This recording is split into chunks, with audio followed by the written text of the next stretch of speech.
My sister and I were both set to marry on the same day, and our perpetually biased parents allowed me to choose my dowry first. A pair of exquisite gemstone earrings, valued at $2,300,000. A humble peachwood hairpin. Just when I thought my parents were finally showing me a modicum of favoritism, a cryptic message materialized in midair. The malicious female antagonist will undoubtedly choose the more expensive option, oblivious to the fact that those earrings are cursed relics, entwined with the vengeful spirit of a tragic soul. Should the antagonist don them, she will not only witness the apparition but will also be doomed to a lifetime of infertility. Our cherished heroine will receive the peachwood hairpin, and on the day of her marriage into the Gu family, the eldest son of the Gu family, plagued by malevolent spirits, will find solace in the protection of the hairpin. That very night, he will awaken, his health improving day by day, while our heroine will successfully bear twins, becoming the beloved of the entire family. Upon reading those ominous words, I did not hesitate to reach for the gemstone earrings. I have always believed that humans can be far more terrifying than ghosts. 1. Upon my selection of the exquisite earrings, a palpable sense of relief washed over my parents' faces. My sister, however, wore an expression of discontent, her eyes brimming with disdain for the peachwood hairpin. My mother, suppressing her underlying joy, feigned displeasure as she remarked, "I allowed you to choose first. And you indeed opted for the most expensive ones. These gemstone earrings are valued at $2,300,000. Let us see if you dare to claim we favor your sister again." Upon hearing this, I promptly extended the earrings back to them, realizing that their intent was merely to gauge my avarice rather than to genuinely bestow them upon me. It seemed prudent to return them to my sister, to avoid future reproaches. Just as she was about to receive them, my mother struck my arm sharply, exclaiming, "How can you be so ungrateful? There's no logic in exchanging dowries. Once you take them, they are yours." I scoffed inwardly at such theatricality, such talent for acting wasted outside the stage. Once their objective was fulfilled, my parents hastily concocted an excuse to send me away. I said nothing and departed with the earrings in hand. In the car, I reviewed the surveillance footage from home. As anticipated, my sister was in a fit of rage. "You clearly promised to gift me the earrings along with the peachwood hairpin. Why the sudden change?" she bellowed at our parents. How dare she claim the $2,300,000 gemstone earrings? They belong to me. My father hastily defended, "Dear daughter, did I not mention that the earrings must be stained with blood before the curse can be broken? We consulted a practitioner, and it turns out your sister has a strong constitution. All it takes is one significant injury to lift the curse, at which point we can easily reclaim them." My mother chimed in, "Those earrings carry a taint. The master warned that whoever wears them shall remain childless for life. Although you are marrying the eldest son of the Gu family, and she the second son, if she were to conceive before you, and the eldest remains in his slumber, your status would be perilously threatened." My sister, with a disdainful curl of her lip, picked up the peachwood hairpin and retorted, "Are you certain this trinket can rouse the eldest son of the Gu family? I promised the old matriarch that I would awaken him. If I fail, I shall be cast out, and you shall share the blame. Rest assured," she continued. "The master assured me that placing the peachwood hairpin upon someone afflicted by evil spirits will compel the spirits to retreat willingly. The eldest son has been in a stupor for over a year. It is undoubtedly due to possession." With this, my sister cradled the hairpin as if it were a treasure, her eyes gleaming with greed. "The position of matriarch of the Gu family shall be mine alone." Upon witnessing this, I quietly set down my phone and drove to a particular location, the dog breeding facility. I specifically chose a rabid dog. The owner looked puzzled, remarking that such a creature was beyond saving. It had killed many livestock and even dared to attack a dog trainer like himself, harboring rabies and unlikely to survive for more than 3 days. This was precisely the type of specimen I sought. After completing the transaction, I adorned the rabid dog's ear with the earrings. Suddenly, a chilling gust swept through the air. My previously skeptical disposition shifted as I truly grasped the essence of dread. Above the frenzied dog, a sinister spirit materialized, struggling futilely against its confines. In an instant, the dog broke free of its tether and dashed away. The facility owner, fearing for public safety, rushed after it with a stick. Not far off, a speeding truck barreled past, colliding with the dog and killing it instantly, blood saturating the ground and staining the earrings. In that fleeting moment, the spirit vanished completely. The The surreal scene left me momentarily disoriented, unable to distinguish between reality and a dream. At that juncture, a new subtitle appeared in the air. Did the female antagonist inadvertently break the curse? Have we squandered a splendid opportunity for our cherished protagonist? How wicked is the female antagonist to exploit a dog to lift the curse? How could she be so heartless towards such a precious creature? Are those upstairs blind? This is a rabid dog, already destined for euthanasia, besides. It was not the antagonist who caused its demise. 2. As I absorbed this, a shudder coursed through me, and tears streamed unbidden down my cheeks. My choice of the earrings was not solely to test the authenticity of the subtitles, but also for another reason. They were a cherished heirloom from my grandmother. When I was younger, she had shown them to me, saying, "When I depart this world, these earrings shall belong to you." However, you must remember, if your parents do not present the accompanying peachwood hairpin, you must never wear them unless the curse is lifted. Now that the curse was dispelled and the earrings restored to their former glory, I found no joy in the revelation. It was clear, they truly did not love me. With this realization weighing heavily on my heart, I hastened to another location. Tomorrow marked the day of my betrothal, and according to our customs, it is forbidden to meet one's fiancé the day before the wedding. Yet, I yearned to see him, even if only for a fleeting embrace. Outside the villa, just as I prepared to knock, a chorus of cheers erupted from within. "Give her another kiss." My heart sank. Immediately after, my fiancé, Gu Ling's voice resonated. "Let us not talk of another kiss. If In Qian is willing to marry me, I could easily exchange her for a new bride tomorrow." His words struck me like a cold arrow, piercing my heart with agonizing clarity. Lin In Qian playfully retorted, "What nonsense are you spouting? Are you truly willing to forsake your title as the heir of the Gu family for me?"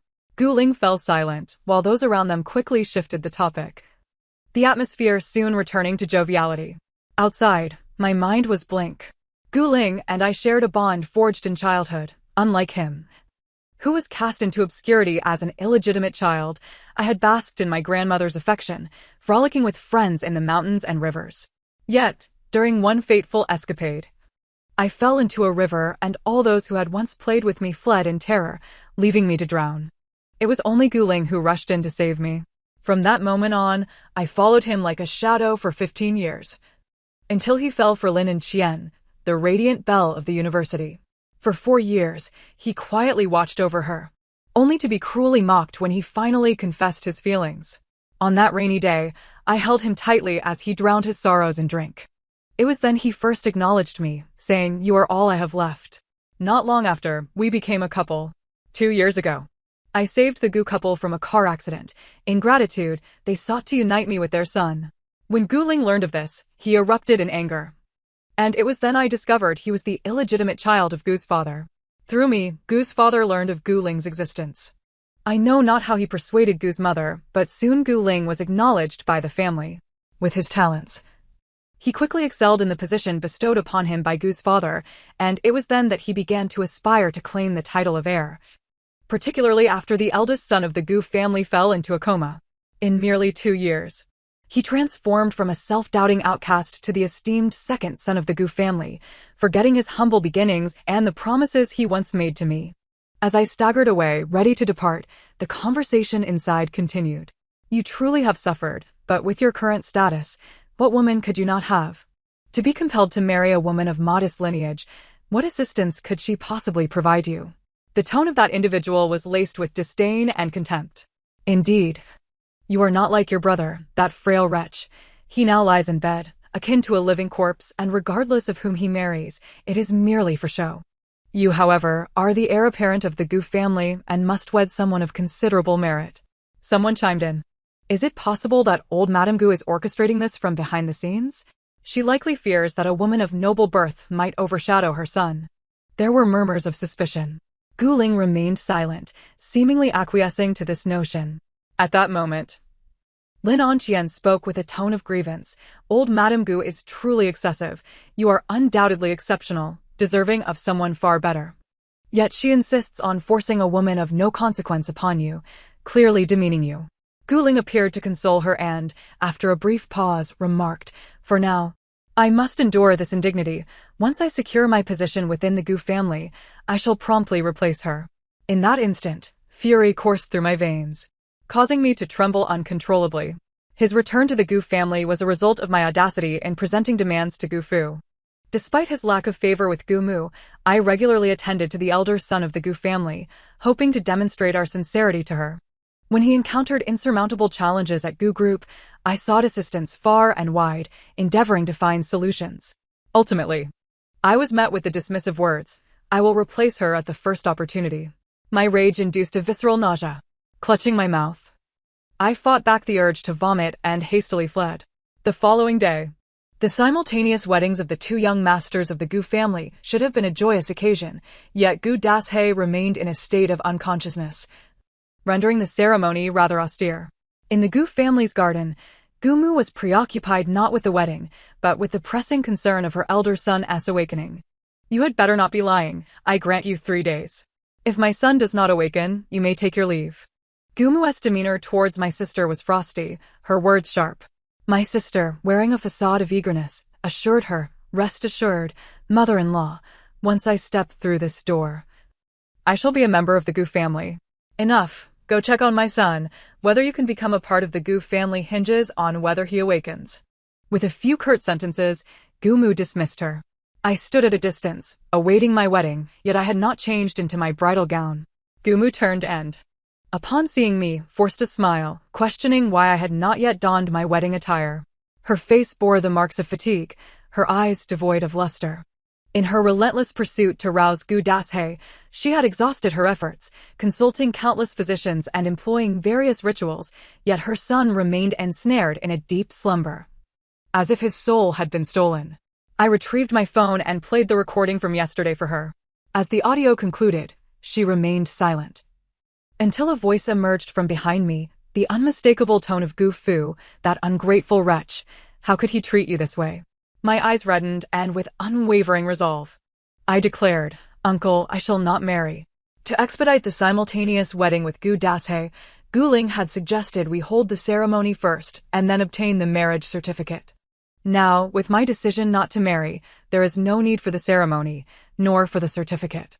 Everything shall proceed as he wishes. He need not wed a woman as ordinary as I. Gu Fu sighed softly, acknowledging that he had wronged me. If I refuse to marry, it is his misfortune. Gu Mu remained silent, but her expression was grim. Thus, the wedding was annulled. Upon learning of this, my parents immediately called me, but I did not answer. When my sister discovered from a servant about the second cancellation of the wedding, she stealthily left Gu Dashye's room to find me, a triumphant gleam in her eyes. "I never expected you would be expelled from the Gu family so soon. I had thought we could transition from sisters to sisters-in-law. You are utterly ineffectual. Now our parents need not worry about you conceiving before me." Her pride nearly led her to slip, and she quickly silenced herself, an anxious look crossing her face. I noticed the peachwood hairpin adorning her coiled bun, its brilliance already dimmed. Grandmother once mentioned that a peachwood hairpin and earrings were meant to be together. If the earrings are cursed, the hairpin would naturally lose its efficacy. My sister's dream of marrying into wealth would shatter in 3 days. I refrained from speaking ill of her, as it would only serve to fuel her belief that I envied her. I replied blandly, "May your dreams come true." My sister raised her chin, her eyes brimming with arrogance, and noticing I was not wearing the earrings, she provocatively remarked, "You do not believe that our parents gifted you the gemstone earrings as compensation, do you?" I feigned confusion, furrowing my brow. She smiled mysteriously, choosing not to continue discussing the earrings, instead gesturing towards the peachwood hairpin in her hair. "Just wait and see how I secure my position as the esteemed matriarch of the Gu family." I could not help but roll my eyes. She had come solely to revel in my misfortune, and after mocking me, she strutted away. At that moment, subtitles reappeared, proclaiming, "Our heroine is so formidable, she should confront the venomous antagonist like this. The earrings have been cursed, the peachwood hairpin has lost its potency. What shall the heroine do? Her connection with the male lead has only just begun. She cannot possibly be cast out of the Gu family like this, can she? Do you think our heroine has but a single course of action? No, she has already sought out a sorcerer. If the male lead does not awaken within 2 days, she will employ a curse upon him. The curse can extend his life and awaken him, though it bears consequences. If this is the manner of the grand heroine, I cannot endorse it." Just as I prepared to seek out Gu Mu, I was intercepted. It was Lin Onqian. She remained as stunning as in the past. Time had left no scars upon her visage, instead bestowing an air of elegance. She looked down upon me, stating, "I hear the second wedding has been cancelled. Have you been cast aside by Guling?" I regarded her quietly, devoid of malice or self-doubt. Her surprise at my calmness was evident as she furrowed her brow. "Have you truly abandoned Guling?" I nodded. "Guling is a treacherous wolf. In his most desperate hour, I remained steadfast, even aiding him in returning to the Gu family, yet he shows not an ounce of gratitude, viewing our marriage as a mere act of charity. Such a man instills in me a fear of an untimely demise in the future." Lin Onqian raised an eyebrow. "You are remarkably clear-headed." In truth, I harbor no animosity towards Lin Onqian. Rather, I hold a hidden gratitude for her. When I was a freshman, she was a sophomore. Already a renowned campus beauty, blessed with a prosperous background that attracted many suitors.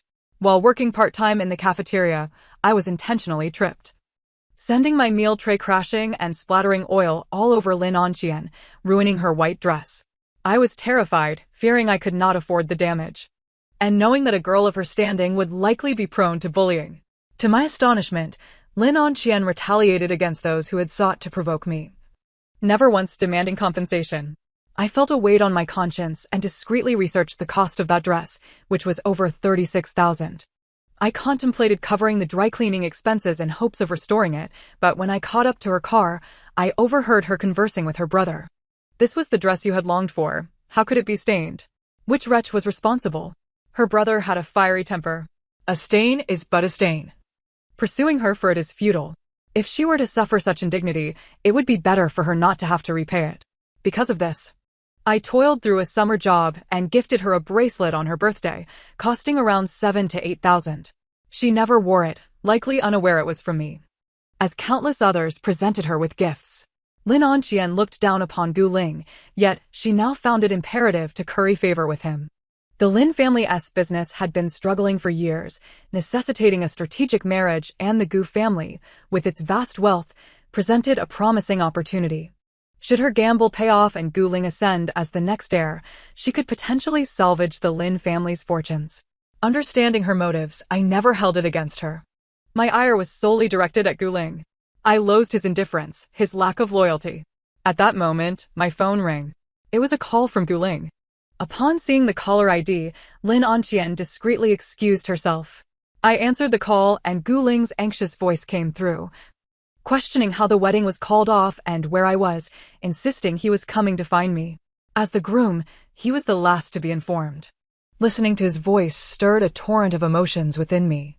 When did that reckless youth, who once risked everything to rescue me from the river, transform into this calculating, self-serving opportunist? Noticing my silence, he began to probe, asking who had cancelled our wedding. Was it the matriarch of the Gu family? She had always despised my presence, viewing me as the unworthy illegitimate child, unfit to wed her son on the same day. Despite their limited encounters, Gu Ling constantly compared himself to his elder brother, striving to overshadow him at every turn. "You truly are despicable," I declared before abruptly ending the call. I had hoped those words would prompt some reflection, but as I crossed the garden, I spotted him in a corner of the greenhouse, engaged in another phone call. His demeanor, brimming with excitement, almost made me doubt my own vision. How splendid it must have seemed to him to evade marrying that woman. Since last night, he had been under immense pressure, repeatedly reassuring himself to avoid fleeing. Thankfully, fate had intervened, and he could finally cease his pretense. His tone was laced with barely contained exhilaration. I concealed myself nearby, faintly catching the voice on the other end, familiar, unmistakably that of Gu Ling's biological mother. After abandoning him in the countryside, she had only returned sporadically, never raising him. That task had fallen to Gu Ling's grandmother. In recent years, upon returning to the Gu family, Gu Ling's mother had only one demand, that Gu Ling sever all ties with her. He had insisted he had cut off all relations, yet here they were, evidently communicating in secret. Whatever was said on the other end prompted Gu Ling to adopt a serious facade, assuring, "Rest assured, I am not foolish enough to reveal my true feelings in front of them." When he hung up and turned around, he was startled to find me standing behind him, a flicker of panic in his eyes that quickly morphed into composure. "How could you eavesdrop? When did you arrive?" I stared at him, wishing I could deliver a resounding slap to the version of myself that had once loved him so profoundly. How had I been so blind to fall for such a shameless man? Sensing the intensity of my gaze, he feigned magnanimity, sighing, although today's wedding did not occur. I promise you a grand ceremony once I secure my position as the heir of the Gu family. I couldn't help but laugh, a derisive sound. You, a mere illegitimate child, dare to aspire to be the heir of the Gu family? His eyes blazed crimson at my words, for he detested being labeled as such. Wretch! He spat, lunging toward me and gripping my throat. Stop! What are you doing? A furious voice echoed nearby. It was Gu Father. Gu Ling quickly released his hold, wrapping his arms around my waist to signal me to remain silent. Gu Father approached, and, before Gu Ling could utter a word, he raised his hand and delivered a resounding slap to Gu Ling's face, leaving 5 distinct marks that quickly swelled. Dad, Gu Ling began, but Gu Father interrupted. Don't call me that. I have no son like you. Enraged, he refused to listen to any explanations. Gu Ling, in a panic, cast a pleading glance my way, hoping I would intervene on his behalf. The gradual improvement in their father-son relationship had been facilitated by my mediating efforts. Yet Gu Ling mistakenly believed it was solely his own doing. Especially after Gu Deshao fell into a coma, he fancied himself the sole heir, believing Gu Father would support him. I finally spoke up. Uncle, are you aware that he has re-established contact with his biological mother? The moment the words left my lips, it was as if I had stirred a hornet's nest. Gu Ling shot me a murderous glare, while Gu Father's fury intensified, delivering another slap to Gu Ling, shouting, What promise did you make to me? Why are you still in contact with that wretch? What do you consider your vow to be? Like the northwesterly wind. I silently mused. Gu Father despised Gu Ling's biological mother not because of any infidelity on his part, but because she had deliberately ensnared him, drugging his drink to manipulate him. Gu Father and Gu Mother had been childhood sweethearts, perfectly matched, and after 30 years of love, they had welcomed a lovely son. Yet during this time, Gu Ling's mother had set her sights on Gu Father, repeatedly attempting to disrupt their marriage. After being rejected, she resorted to drugging him, leading to an unwanted encounter. Following that, she had taken delight in sending a video to Gu Mother, who was then pregnant with their second child. The shock caused her to miscarry and nearly cost her life on the operating table. Had Gu Ling's mother not fled swiftly, both she and the unborn child would have met a tragic end. I had learned of this incident from Gu Mother when I was advocating for Gu Ling, arguing that he had grown up devoid of parental love and support. Gu Mother, being a good person, agreed to let Gu Ling return to the family as a gesture of gratitude for my kindness. Yet Gu Ling was clearly insatiable. He not only aspired to be the sole heir but also sought to reintegrate his biological mother into the Gu family.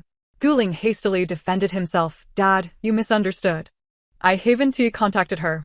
I pointed at his phone, then call back that number you just dialed. His gaze turned venomous. Just because I refused to marry you, you want to drive me to despair? How shameless. Gu Father delivered another slap across his face, demanding, Who is truly shameless? You refuse to marry her yet act as if you are the innocent one. It's all someone else's fault. Clearly, you are not worth raising. Gu Ling endured several more slaps in silence, fearful of provoking his father further. Recognizing that Gu Father intended to disown him, he dropped to his knees, pledging his loyalty. Dad, I admit my mistakes. Please grant me a chance to amend my ways. I will never contact that woman again. I will delete her number right now. Gu Father snorted derisively and turned to leave. Left in despair, Gu Ling grasped my skirt, adopting a pitiful expression as he implored, You must help me. You are all I have left. A person only falls for the same trick once. He had exhausted his chances. I ignored him and turned to leave. He chased after me, and I retaliated by delivering a kick to his groin. He collapsed, howling in pain. I sent a message to Gu Mother, warning her to be cautious of her daughter, and left the Gu family villa without looking back. 2 days passed in the blink of an eye. The Gu family's eldest son showed no signs of awakening. My parents called me back, but I fabricated an excuse to avoid returning. They called me in a state of frantic anger, demanding to know whether I had employed some trickery to break the curse on the earrings.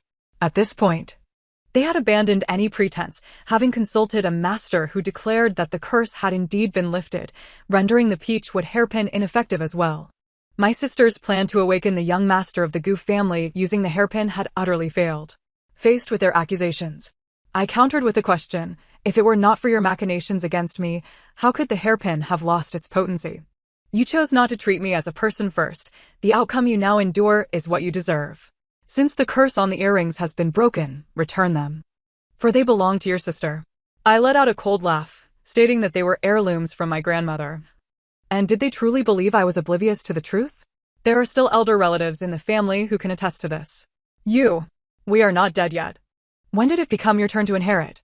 They exclaimed, threatening to sever ties and forbidding me from calling them mom and dad. They often resorted to such threats. However, I was no longer swayed by their intimidation and found it more of a burden. Very well, if you choose not to call, then let us sever all ties. On the other end, they erupted in fury, my father bellowing, "You have been abandoned by the second young master of the Gu family. Do you still fancy yourself a wealthy lady?" I warned him, "If you do not return the earrings, I will expose you to the media, rendering you disgraceful." "Feel free to do so, I care not," I retorted before ending the call. That night, while sipping wine on my bedroom balcony, I suddenly heard the sound of a lock being picked at the door. It was already midnight. I promptly called the property management to request security assistance and alerted the police simultaneously. By then, the intruder had managed to unlock the door. Terrified, I quickly locked my bedroom door and hid on the balcony.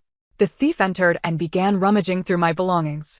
My heart raced, and I dared not make a sound, fearing the thief might be armed. The property management and security arrived swiftly, and I maintained contact with them. Just as the thief attempted to pry open the bedroom door, security burst in and subdued him in a matter of moments. The lights flickered on, revealing the thief's identity, my cousin. He hastily declared, "I was sent by her parents to check on her. I am not a thief." "No, he is indeed a thief, here to steal my earrings," I accused. "You wretched girl, if I end up in prison, the first thing I shall do upon release is to kill you," my cousin spat viciously. I asked, expressionless, "Did they send you to steal my earrings?" My cousin had a penchant for petty thievery, and it was plausible that my father had coerced him into this act. His gaze darted nervously. "What nonsense are you spouting? I know nothing of any earrings. I simply came to visit you, as your dear cousin. How could I possibly steal from you?" The security personnel were barely suppressing their laughter. It was the dead of night, and he claimed to have come to play? "You can explain yourself to the police," I said. At that moment, the police arrived, and my cousin's bravado waned. He quickly confessed. "It was your father who instructed me to steal your earrings. It's all his fault. I was merely assisting him." He was promptly taken away by the police. In the latter half of the night, my phone was bombarded with calls from both my cousin's parents and my own. But I simply removed my SIM card and ignored them all. The following morning, they surrounded my home, demanding an explanation. I had already moved in with a friend, leaving them empty-handed. My cousin's parents, enraged and without an outlet for their frustration, took it out on my parents, resulting in a scuffle between the two families. At the Gu residence, Gu mother called me, requesting my presence. Upon my arrival, I found my sister kneeling on the floor, her face a tapestry of tears and snot. Beside her lay a small black box containing several dark, squirming insects. After your reminder, I had people keep a close watch on her. Initially, she feigned spirituality, waving a peachwood hairpin over my son, but when that proved ineffective, she resorted to secretly feeding him these insects. Thankfully, my people intervened in time. I have had it confirmed that these are not any sort of magical creatures, but rather deceitful little poison bugs. Once ingested, the victim will bleed from the mouth and perish within 2 days, Gu mother stated with a grim expression. My sister sobbed. I had no idea that person was deceitful. I genuinely wished for the young master to awaken. For your sake, I will not make things difficult for her, but she must never appear before me again, Gu mother declared. I nodded in agreement, expressing my gratitude. Unwilling to accept her fate, my sister attempted to speak, but a servant covered her mouth and dragged her away. Later, I learned that she had been beaten, her mouth bloodied, and a leg broken. This was indeed a lesson for her. The peachwood hairpin was returned to my possession. Observing the young master of the Gu family in his slumber, alongside Gu mother's graying hair, I made a wish upon the hairpin. If you truly possess any spiritual power, may you awaken the young master. Yet, no miracle transpired, even as I departed. He remained in an unbroken slumber. A week later, Gu Ling was expelled from the Gu family, his whereabouts unknown. Some claimed he had been drowned, but the truth remained elusive. My parents and my cousin's family clashed several times. My cousin was imprisoned for half a month and upon release, incessantly sought compensation from my parents. They were at their wits' end and ultimately relocated back to the countryside, as did my sister. The fall of such a prominent young lady is indeed a tale of lament. A month later, on a certain bright morning, Goo mother called me, unable to contain her excitement. My son has awakened. The sun shone brilliantly, teeming with life. I smiled softly. How wonderful. At that moment, the peachwood hairpin lost its last glimmer of light. The story concludes here. Thank you for listening, and I look forward to our next tale.